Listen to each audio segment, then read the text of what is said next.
World News Today, brought to you by Continental Radio and Television Corporation, makers of Admiral Radio, America's smart set.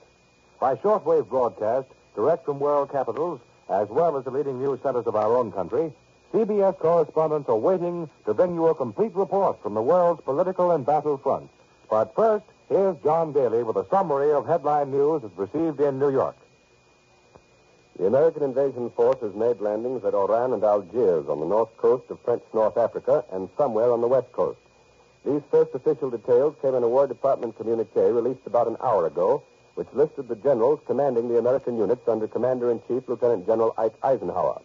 Among the commands are Brigadier General Jimmy Doolittle for air and one of America's foremost tank experts, Major General George S. Patton, commanding the forces landing on the west coast, an indication that formidable armored units spearhead our attacks. The Vichy radio supplied some details of the landings on the west coast. They say that bridgeheads have been established both north and south of Casablanca, at Rabat in the north and at Safi in the south. And from the French reports, it's apparent that landing operations of a major scale are going on. Vichy also confirmed the landings on the north coast at Oran and Algiers. The German radio, quoting Spanish sources, reports that additional Allied fleet and transport units left Gibraltar today. There can be little doubt that our invasion forces are large. The Vichy radio estimates that we have thrown 140,000 men into the operation and adds that British divisions are already on the way to reinforce us.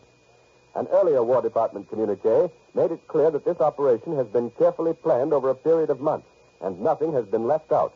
Vichy reports already admit that some French troops revolted against the Vichy command, and there were broadcasts over the Casablanca radio reportedly asking Frenchmen to cooperate with the American invasion forces.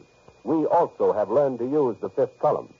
In Berlin, Adolf Hitler is right now making a speech on the eve of the 19th anniversary of the Munich Putsch.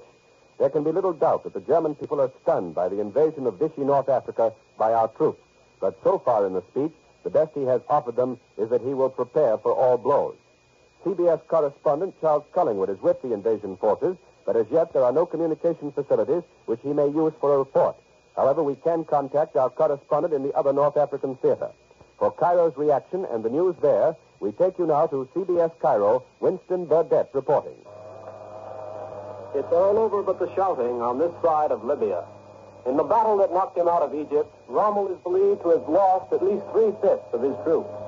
The Axis armies crumbled as they fled, dropping huge pieces all the way to the border, jettisoning arms and men, abandoning whole units, especially Italian units, leaving hundreds of guns and tanks behind them and thousands of trucks and half a dozen valuable headquarters and many, many thousand dead. Somewhere between Matruh and a place called Bagouche, German armor made its last hopeless stand.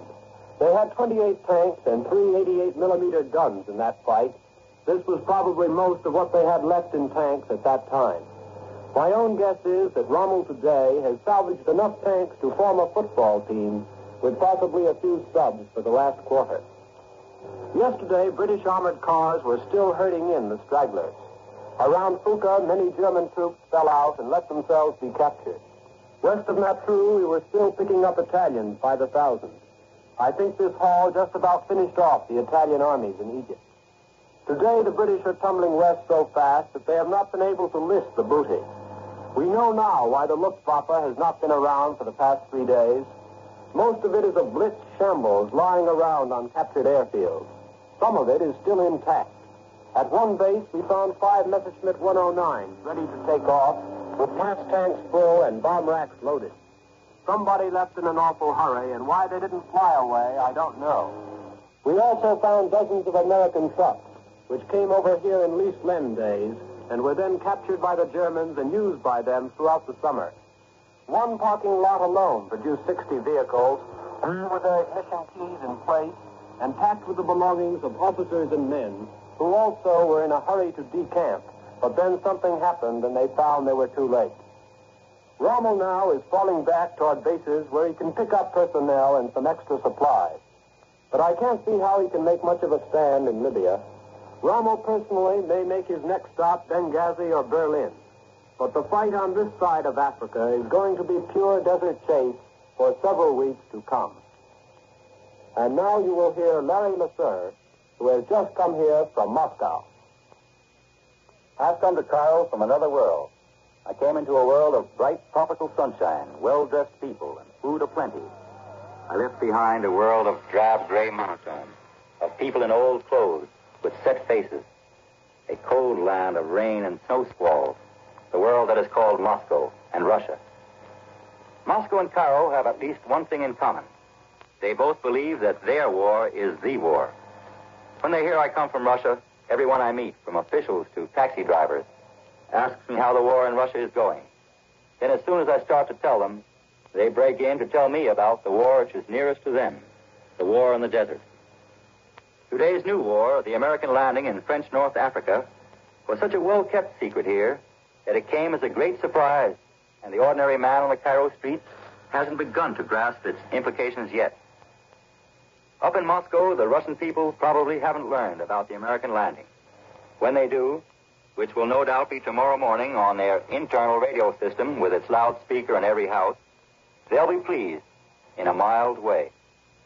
They'll be pleased to know the American war preparations have reached such a stage that we are able to take the offensive somewhere fairly near Europe.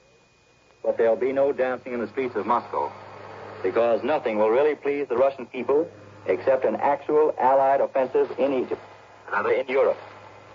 Something they can really feel is taking the main burden of the German army off their backs. When I left Moscow after a year in Russia, I could see some bitterness. They really thought there was going to be a second front this year. The Soviet newspapers hinted at it constantly, and undoubtedly the average Russian feels let down. But there's still a good deal of sympathy for America's position.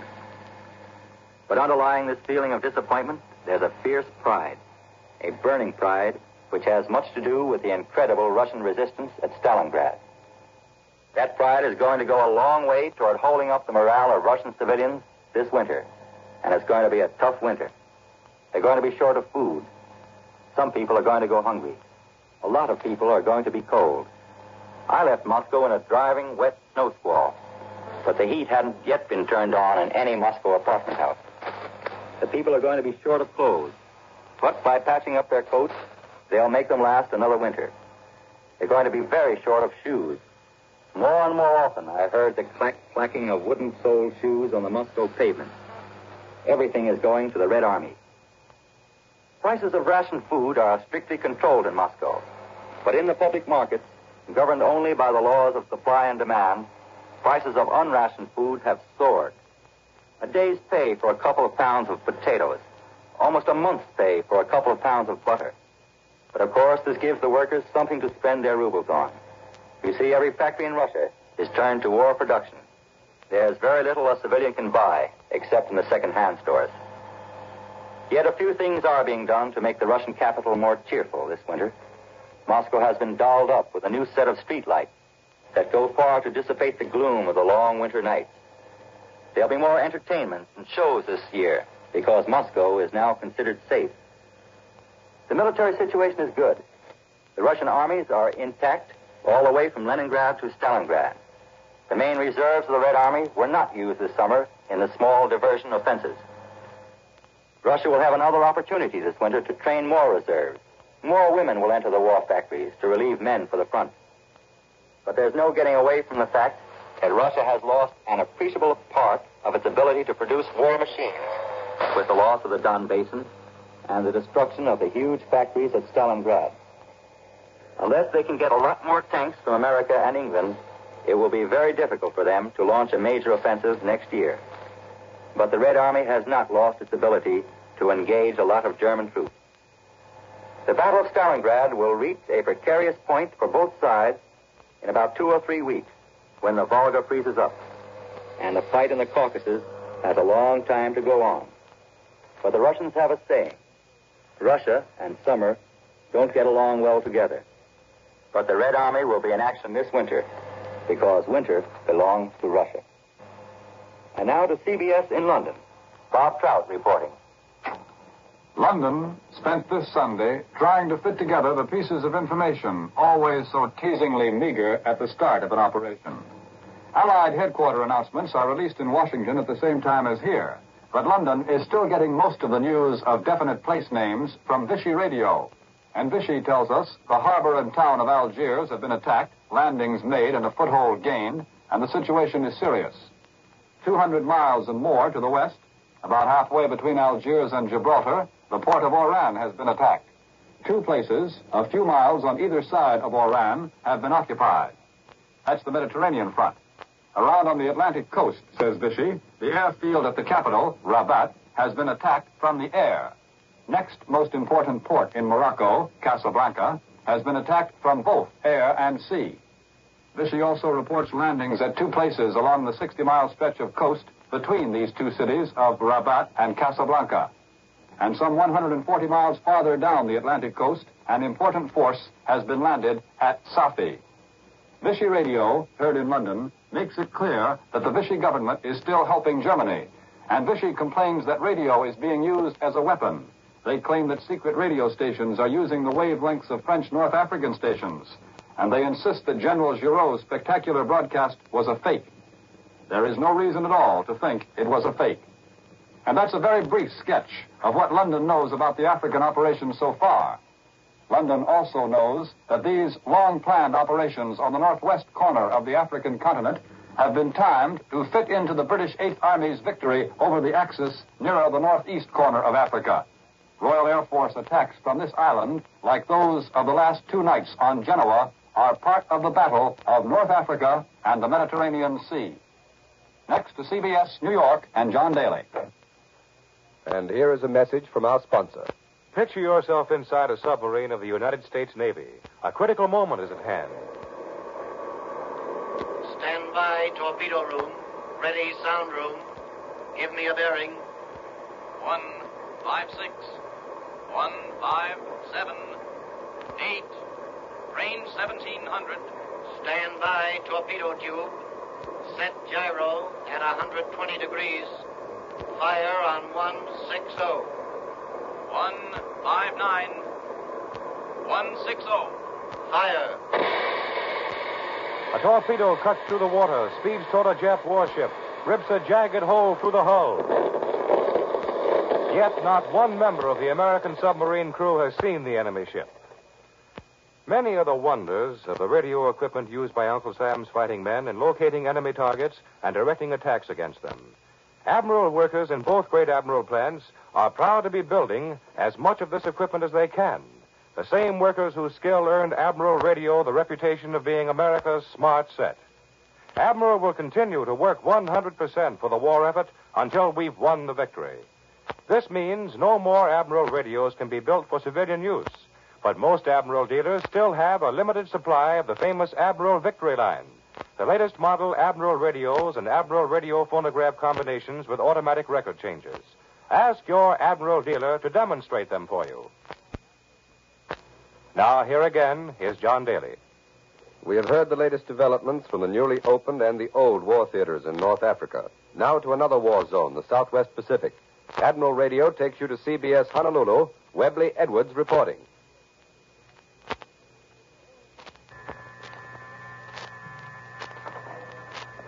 News of the great British drive and of the American Expeditionary Force in Africa hit these Hawaiian Islands with an enthusiastic reception. But let this be one voice to shout that there still is a bitter war in the Pacific against a powerful foe. To highlight the fight in the Southwest Pacific, let me introduce Lieutenant Chester Budds of Housatonic, Massachusetts, who's been both co-pilot and pilot of a flying fortress. He has just arrived in Hawaii after more than 60 missions in the Southwest Pacific. The kind of fighting our flying men are doing in the New Guinea area makes veterans of men in a few months. Lieutenant Budds, in all your flights, what is most memorable? We took off one dawn in a fortress, looking for Japanese ships. Off the coast of New Guinea, we sighted a Jap convoy. They cut loose with an anti-aircraft, and then we came face to face with 10 Jap Zero. Well, what did they do? They spread and came in from all directions. Our top gunner, Sergeant Ben Hale, blew up one of them. We fought them for 10 minutes more. Then our tail gunner, Sergeant Bob Forsyth, blew a Jap pilot right out of his plane. Both he and the plane dropped to a crash. Well, Lieutenant, any of your men wounded? Our side gunner, Sergeant Gradle, was wounded, but he kept shooting. In about 2 minutes, our bottom gunner, Sergeant Bob Curtis, smashed another Zero. Got wounded, but kept on shooting. How long did you fight them? We fought them for an hour. Heading for Port Moresby. 50 minutes of fighting, and our radio operator, Sergeant Jim Clark blew up a fourth Zero. And then the rest of them peeled off and turned back. What was your damage? They put about 300 bullet holes in it, and about 15 cannon holes. They knocked out 2 of our 4 engines, shot away the oil pressure, one of the aileron cables, and flattened 1 tire. We came over the Owen Stanley Mountains on 2 motors and into Port Moresby in the midst of an air raid. With only 2 motors, all we could do was to go in, and we did. We were plenty glad to be back on land. Our wounded men were both okay, and that's the way the fighting is in the Southwest Pacific. And plenty right in it. Lieutenant Leonard Hummerson, Lieutenant Buds, Lieutenant Ernest Reed, and the Sergeants Hale, Clark, Freeman, Forsyth, Gradle, and Curtis were decorated with a Silver Star for gallantry in this action. Yes, America, there's still a tough war to be won in the Pacific. Beverly Edwards in Honolulu, returning you to Columbia in New York.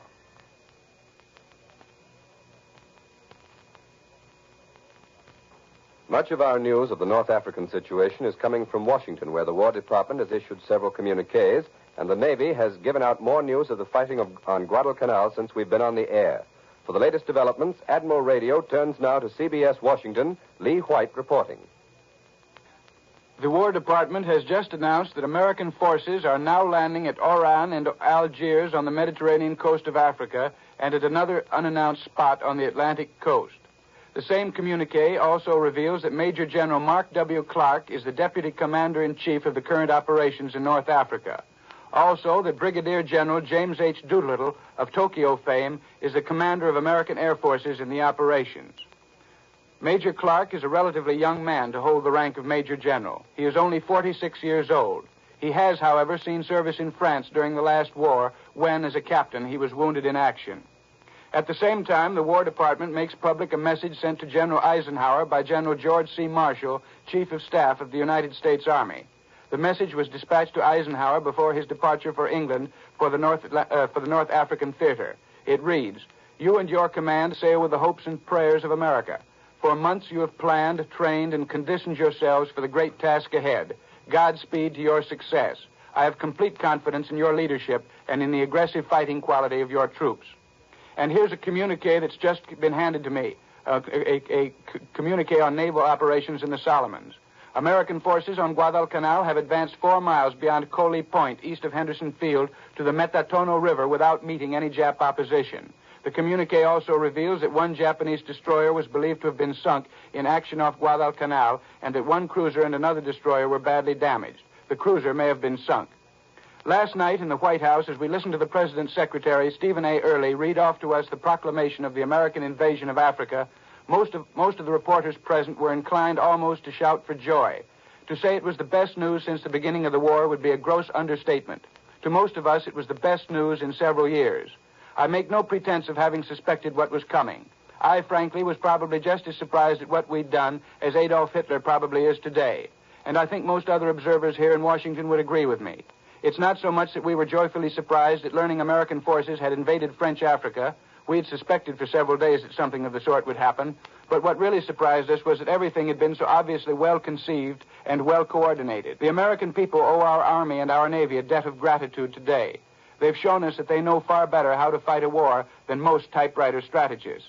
But if many of us underestimated the strategical ability of our military leaders, an overwhelming majority of us underestimated the common sense, I'm afraid, of our State Department.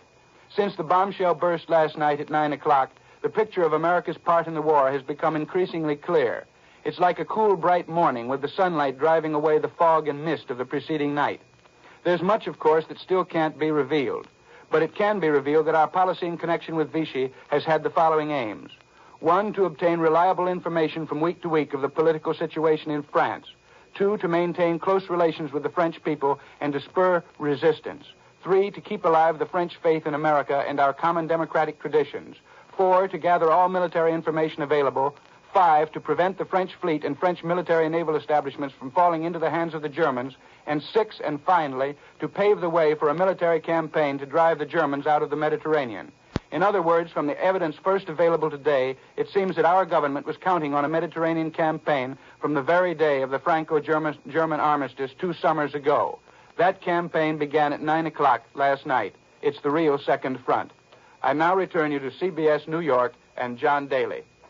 Next, an analysis of the North African military moves by Columbia's military expert, Major George Fielding Elliott. A great plan of United Nations offensive grand strategy unrolls slowly before our eyes. Its first phase has been virtually completed in Egypt with the smashing of Marshal Rommel's Axis armies. The second phase is in progress at the other corner of North Africa as American troops land on the Mediterranean and Atlantic coasts of the French possessions there. At or near Casablanca, Rabat, Oran, and Algiers, so far as our present information goes, perhaps at other places yet to be announced. Marshal Pétain has ordered the troops in French North Africa to resist our forces. It remains to be seen whether they will or can. Vichy reports that some fighting has already taken place, but calls the situation serious. There are indications that a revolt is in progress in French North Africa, with some military elements participating. Vichy claims that a rising at Casablanca has been put down, but admits that one battalion is still holding out. A broadcast on the Algiers radio calling on all Frenchmen to join hands with the Americans is credited to General Henri Giraud, formerly a prisoner in Germany, who escaped from German hands last summer. The military significance of these reports may be very considerable, for if the French troops are divided in their allegiance to Vichy, it will be almost out of the question for anything like prolonged resistance to be offered to the powerful American forces now landing on the coast of French North Africa. There is no immediate indication of any attempt by Axis forces to interfere with our operations, though the heavy British raids on Genoa may be interpreted as interference with any such possible move. The French fleet is reported from Berlin to be at Toulon with steam raised. This may be Nazi wishful thinking.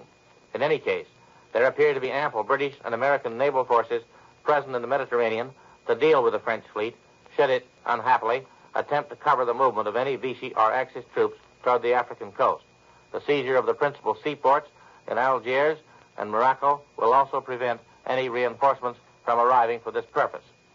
No further report has been received of the Allied convoy, reported yesterday from Vichy as steaming eastward beyond Algiers and nearing the Strait of Sicily. This may be the force which has now attacked Algiers itself, or it may represent either a descent on the Tunisian naval port of Bizerta or even a direct assault on the great Axis supply base at Tripoli itself. Here's Warren Sweeney with a word from Admiral Radio. In the war between the states, the Shenandoah fought an engagement 2 months after the war. Such an event couldn't happen today. Radio keeps troops and units in constant communication. Radio serves many military purposes, and Uncle Sam needs every radio device which can be manufactured, so take care of the radio set you now own. Most Admiral dealers still have a limited supply of new Admiral radios and Admiral radio phonograph combinations. But when this supply is exhausted, no more will be available until after we've won the war. Ask your Admiral dealer to help make your present radio last for the duration, whether it bears the Admiral name or not. Admiral dealers have every facility to give you service, whether your set needs a new tube or a damaged cabinet rebuilt. In peacetime, Admiral became the world's largest manufacturer of radio phonograph combinations with automatic record changers, partly because Admiral dealers were men upon whom the public could rely. In wartime, that confidence may be doubled, for Admiral dealers realize the importance of radio here at home.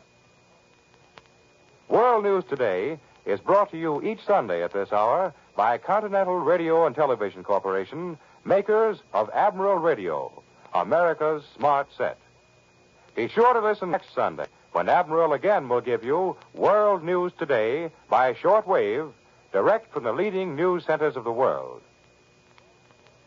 Americans, this war is a matter of life or death. Don't pull your punches. If you've not already signed up for 10% in war bonds on the payroll savings plan, sign up now. Let that be your fighting answer to the enemy. Warren Sweeney speaking for Admiral Radio. This is the Columbia Broadcasting System. The WBBM Air Theater, Wrigley Building, Chicago.